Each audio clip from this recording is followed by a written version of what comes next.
Hello and welcome to this presentation on the history of Carrick Rangers Football Club. I'm Adrian and I'm a long-time supporter of this football club, and hopefully in the next 25 minutes to half an hour I'll be able to give you a quick rundown about how the club was formed, its progress through the Footballing League and some of the ups and downs along the way. The club was formed in 1939, but the roots of the club go much further back than that. Football in some form had been played since man first thought it was fun to kick a round object. However, football with a set of common rules didn't appear until 1863, when the English Football Association published its laws of the game. This created a surge in the popularity of football across the British Isles, and by 1876 the Irish Football Association was formed. Locally, Carrickfergus had a few teams in the late 19th century that played friendlies rather than competitive games. Carrickfergus FC were formed in 1884, changing their name to the Carrick Castle FC in 1885. Schoolboys joined together as Victoria FC in 1887 and played 20 friendlies. And in 1889, Barn Football Club was formed by workers from the local mill. The same year, Carrickfergus Athletic, Minorca, Castle Star and City Rovers all came into existence and played friendlies in the town.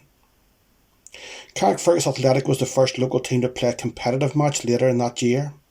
They beat Fisherwick of Belfast 8-1 in the Junior Challenge Cup on the Albert Road pitch, currently the piece of land behind the Orange Hall. In 1891, the Athletic joined the Junior Alliance League, the first Carrickfergus team to play in an organised league competition. Barn played only in cup competitions this year, but many players who turned out for them also played for Athletic. This was entirely permissible at the time. In 1892, Athletic folded and Barn became the town's main team, joining the Junior League. They proved to have the staying power that their predecessors didn't, and by 1923 they'd progressed sufficiently to be accepted into the country's top division, the Irish League. Unfortunately, it was for a short spell, the club folding just 5 years after joining, as the cost of running a professional team proved too much. After the loss of the town's main team, football in Carrickfergus was mainly focused on local summer competitions. It was at the end of the 1939 Carrickfergus District Summer League that players and officials from two of the top teams, Bubbles and Barn Mills, were socialising after a game between them. The topic came up about the possibility of merging resources to form a team to play in regional competitions over the winter period. A more formal meeting was convened shortly after, where agreement was reached to create a new team. In the room where they met there was a photograph of the Glasgow Rangers team that had won the Scottish League and Cup in the 1938-39 season. The new team would take on the name of that famous Scottish club. Carrick Rangers was born. It was too late to apply to join the regional league that year, so the first two games Carrick Rangers played in 1939 were friendlies against Green Island. The first game at Green Island was on the 11th of November 1939. The match finished 1-1 with Carrick's first ever goal scored by David Kelly, who decades later became the club's chairman. The return fixture was played at Woodlawn, roughly where Carrickfergus Rugby Club is today. The match was abandoned though at half time when the ball burst and no replacement could be found. A few other friendlies were played over the winter and spring period, followed by competitive matches in the Monkstown Summer League. A successful application was made to the Belfast Minor League in 1940, and the objective of the merger was completed. To meet the requirements of playing in the Belfast Minor League, Carrick Rangers had to nominate a home pitch and some jersey colours. Consequently, the facilities used previously by Barn, the Barn Field, became the club's home ground, and shirts were amber and black stripes, similar to those worn by Barn players more than a decade earlier. The first season of proper competition was a relative success. The team was vying for the title, only for the league to be declared null and void near the end of the campaign due to the impact of the Belfast Blitz.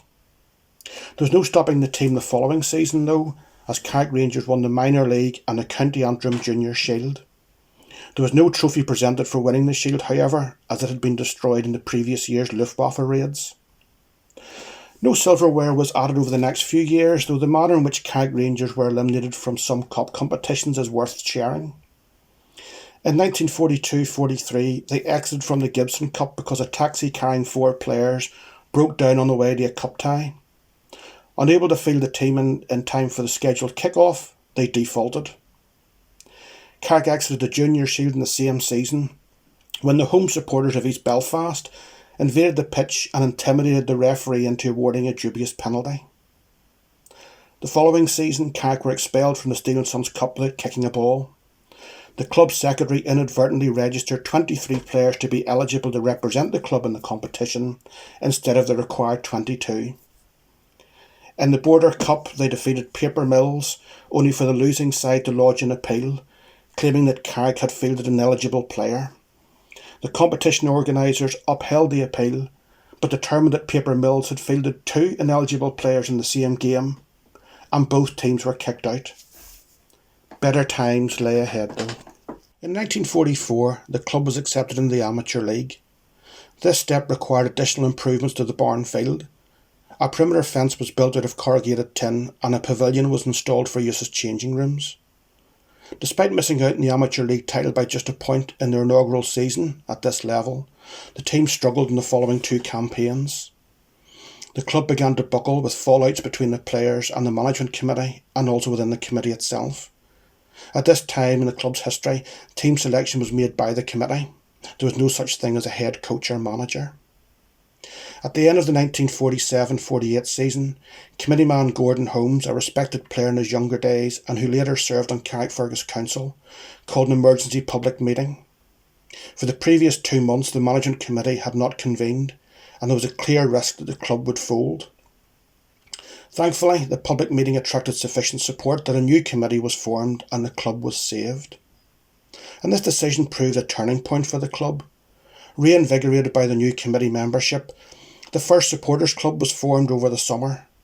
And that season, Carrick were the first team to play at the Oval Grounds in Belfast since it was badly damaged during the Belfast Blitz, as they played Glenavon's reserve team in the Intermediate Cup in front of 5,000 spectators.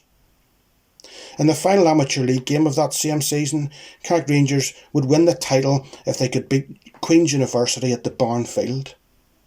With 10 minutes remaining, Carrick were 3-1 down, but Rangers pulled it back to 3 each, and with the game all but over, winger Billy Boyce scored from long range to clinch the trophy. Billy went on to serve on the committee many years later, and is now living in Carrickfergus in his late 90s, the oldest surviving Carrick Rangers player. Carrick Rangers remained in the Amateur League until the 1950s. Notable events include the creation of a ladies' committee in 1950. Their main responsibility was to assist with fundraising events and provide refreshments for the players and management committee on match days. 1951 saw the team wear shirt numbers for the first time in a home intermediate cup tie with Linfield Swifts. In 1952, the Amateur League was regained, thanks mainly to the centre forward Jimmy Crimble scoring 50 goals in 41 games across all competitions, and this remains a club record. This Amateur League success prompted the committee to apply to join the Intermediate League. I should say at this point that right up until the mid-1990s, there was no automatic right to be promoted to a higher league. Clubs were invited to apply. Anyway, the application to the Intermediate League was accepted for the 1952-53 season. To mark the step up, the committee renamed the ground from the Barnfield to Taylor's Avenue. The stay in this league though was short. Issues around how fixtures were allocated and the decision of several teams to drop out prompted a move to the Belfast Alliance League for the 1954-55 season. There was no title challenge in their time in the Alliance League, although Carrick Rangers reached the final of the Steel and Sons Cup for the first time in 1955, losing 2-0 to Brantwood. Silverware returned to the club in 1957 as the McKelvey Cup was won. Despite the lack of success on the pitch, the club was progressing in terms of how it was organised and managed, and this led to a successful application to the B Division, the second tier in domestic football, for the 1958-59 season. The step up was initially a success. The Steel and Sons Cup, the County Antrim FA's top intermediate competition, was won in 1960, and the league title was secured in 1961-62. However, apart from a second Steel and Sons Cup win in 1967, this level of football was dominated during this decade by Ballyclare Comrades and Larne, fierce County Antrim rivals. Carrick were very much in their shadow. Carrick Rangers' fortunes unexpectedly improved due to another club's demise some 75 miles away. Several games into the 1972-73 season, Derry City resigned from the Irish League. Larne, who were by far the dominant team outside the top division, were invited to step up to the top flight to replace the North West side. With Larne out of the picture and Ballyclare now a shadow of the side they were in the 1960s, Carrick Rangers became more and more prominent. They won the B Division that season and repeated the feat in 1974-75, going unbeaten in the league. And they also reached the semi-final of the Irish Cup, losing 6-0 to Linfield. At the end of that season, manager Jimmy Todd resigned to take over as head scout at Ards, and eyebrows were raised when Carrick Rangers committee appointed a 24-year-old Jimmy Brown, who had joined the club the previous season as a player, as player-manager. Early results the following season were poor, with Brown coming under some pressure. In a masterstroke, he convinced the players to commit to training 3 nights a week and on Sundays. This was unheard of. Even the top teams in the Irish League trained just 2 nights a week. Results improved, culminating in the most remarkable year in the club's history. The poor early results had all but ended the club's hopes of winning the league, but the cup competitions were a different proposition. The Intermediate Cup was secured, but that's only a small part of the story.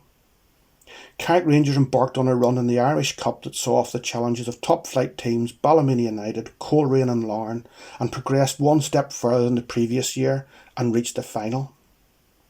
At the Oval Grounds Belfast, Carrick played Linfield, the team who'd beaten them from the 75 semi-final. Linfield took the lead after just 90 seconds, but led by inspirational captain George Matchett, Carrick weathered the storm.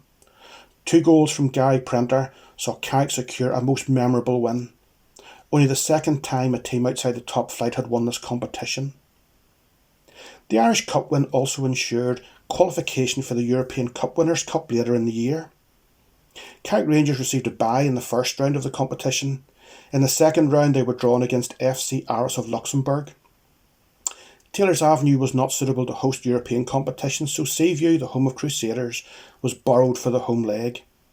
Carrick won the first leg played at Seaview, and despite losing the return leg 2-1, they progressed to the last 16 of the Cup. In this round, Carrick played Southampton, who had themselves been Cup giant killers by beating Manchester United in the FA Cup. In the home leg, again played at Seaview, Carrick put in a great performance, but the gulf in quality and fitness saw the visitors win 5-2. The away leg was just as keenly contested, though another 3-goal defeat was inflicted as Southampton won 4-1. Back to domestic football, Carrick retained the B Division title and the Intermediate Cup in 1977. Yet despite this dominance of the second tier, winning the Irish Cup and reaching the last 16 of the European Cup Winners' Cup, applications to enter the Irish League were once again denied. The B Division title was secured again in 1978-79, and in 1982-83 Jimmy Brown returned as manager after a spell away from the club. Once more he led Carrick to the B Division title, but even more importantly at the end of the season it was decided to increase the size of the Irish League, and the applications of Carrick Rangers and Newrytown to join the top division were approved. Senior football returned to Carrickfergus 55 years after the demise of Barn. In the first season with the big boys, Carrick got off to a great start. A Paul Rogers goal direct from a corner was enough to secure a 1-0 win over Crusaders in Rangers' first senior game. League points were hard to come by though. Carrick finished at the bottom of the league, but there was some consolation when Brown yet again led a side to an Irish Cup final. No fairy tale this time, as Ballymena United won 4-1. Just as it was for Barn, though, top-flight football was a perennial struggle. Carrick regularly finished at or near the foot of the table, with a few notable exceptions. Carrick Rangers finished bottom of the Irish League for the first 3 seasons, third bottom in the fourth, and second bottom in the fifth. Each summer during this spell, the manager was replaced, though it seemed to make little difference. In 1988, though, there was the first glimmer of hope when Jimmy Hill was appointed manager. Jimmy had played for Carrick as a teenager in the Amateur League before embarking on a successful footballing career at Linfield, Newcastle United and Norwich City, as well as being a Northern Ireland international. After retiring from playing, he had spelled at Linfield and Derry City as manager in the 1970s, before walking away from the game to set up a sports shop in Carrickfergus. In his first full season in charge, Carrick finished 8th in the Irish League, their highest ever league position. A 10th place finish the following campaign, though, was not enough for Hill to stay in his post. as the club reverted to the annual change of managers. The subsequent failure to finish out of the bottom two followed before a relatively unknown Kenny Shields was appointed manager in 1992. Shields was a man who believed his team should play attractive attacking football, and this paid dividends as Carrick earned a reputation as a good footballing side. Success was therefore well deserved. In 1993, Carrick won the County Antrim Senior Shield, beating Glentoran after a replay. In doing so, they became the only club to have won all three of the County Antrim competitions: Junior Shield, Steel and Sons Cup, and now the Senior Shield. League performances were good too, with a 9th place finish. At the end of that season, the Irish League chose to run with a smaller top division and introduced promotion and relegation, finally doing away with the closed shop of the Irish League where teams had to apply to join the top division. They decided that a new 8-team team would be formed in 2 years' time, the 1995-96 season. These top 8 teams would be determined by the average league position over the next 2 seasons. Carrick got nowhere near that possibility, finishing 13th in both seasons, thus ensuring relegation. They finished their time in the top flight in style though, once again reaching the final of the Irish Cup, where Linfield finally got revenge for 1976, winning 3-1. Life out of the top division was a real struggle. Many fans refer to the 15 seasons that followed as the wilderness years. Highlights are few and far between. The number of teams at this level fluctuated as the footballing authorities tinkered with the league structure. Initially 8 teams, then 10, back to 8, up to 12, 17 for a season, and down to 14. The numbers didn't really matter, as Carrick never looked like being in the hunt for promotion in any of these 15 seasons.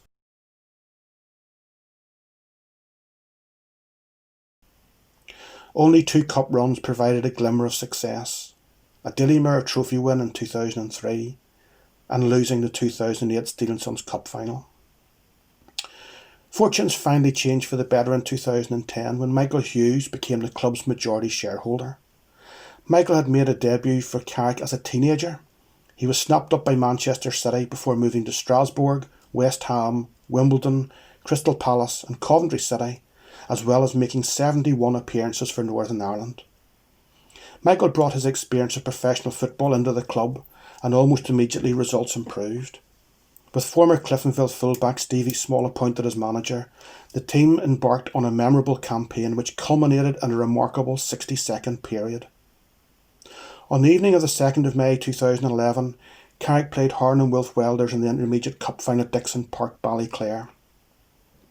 On the same night, Limavady were away to Ballymoney United in a league game. Limavady was the only team that could overtake Carrick for the championship title. The cup final entered the final minute with the game scoreless. A through ball sent winger Paul Heatley through on goal. He expertly slotted the ball into the back of the net, and within 60 seconds the referee concluded the match. Simultaneously, news arrived that the final whistle had gone in Ballymoney, and the hosts had won, ending Limavady's chance of overtaking Rangers. Carrick had won the Intermediate Cup and the championship title in the same minute. Winning the championship also brought with it a return to top flight football, now called the Irish League Premiership. As with previous spells in the top division, it was a struggle, and after just one season, back in the big time, Carrick were relegated. In the following 2 seasons, promotion challenges faltered, but the 2014-15 season, which coincided with the club's 75th anniversary, was to be the most trophy-laden in its history. Gary Haverin was now manager, and under his guidance Carrick Rangers were in top form. They finished the season unbeatable at home. A 2-2 draw with Bangor was the only match at Taylor's Avenue that the side did not win across all competitions. This home strength contributed hugely to Carrick Rangers ending the campaign with 3 trophies. The Steel and Sons Cup was secured on Christmas Day. The Intermediate Cup was added later in the season, and the league title banked with a win over Dundela, a quite remarkable treble. The return to the top division was, like previous ones, a battle to prevent relegation. Carrick spent the whole campaign perilously close to the foot of the table, and it led to the most exciting finish ever to a campaign. In the final game of the season, at home to Ballinamallard United, Carrick were in a three-way dogfight to avoid the drop, with their visitors and Warrenpoint Town, who were hosting Dungannon Swifts. Ballinamallard took the lead, which they held on to as the game entered the final minutes. Warrenpoint were drawing. If these scores remained the same, Carrick would be relegated, Warrenpoint would be in the relegation playoffs, and Ballinamallard would be safe. On 90 minutes, Carrick equalised. This was still not enough to stave off relegation. In injury time, however, striker Miguel Chine scored with an overhead kick, and simultaneously 50 miles away, Warrenpoint conceded a penalty. The spot kick was saved, but in the goalmouth scramble that ensued, Dungannon scored with the last kick of the game, just as the final whistle went at Taylor's Avenue. In the space of 30 seconds, Carrick had gone from bottom of the table to the relegation playoff position to being safe. Warrenpoint had gone in the opposite direction. Unfortunately, this great escape was only a temporary reprieve, as further struggles saw Carrick finish second bottom of the league and lose to Newry City in the promotion-relegation playoff. A League Cup final appearance earlier in the year, where they lost to Ballymena, was a notable distraction, a match covered live by Sky Sports. At the start of the 2018-19 season, Carrick appointed Niall Curry as the new manager. After a poor start which saw his team lose 4 of the opening 6 league games, Niall soon had his players firing on all cylinders.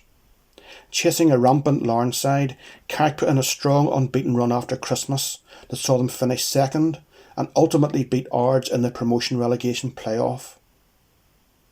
Against all the odds, Carrick experienced an exceptional campaign in the Premiership.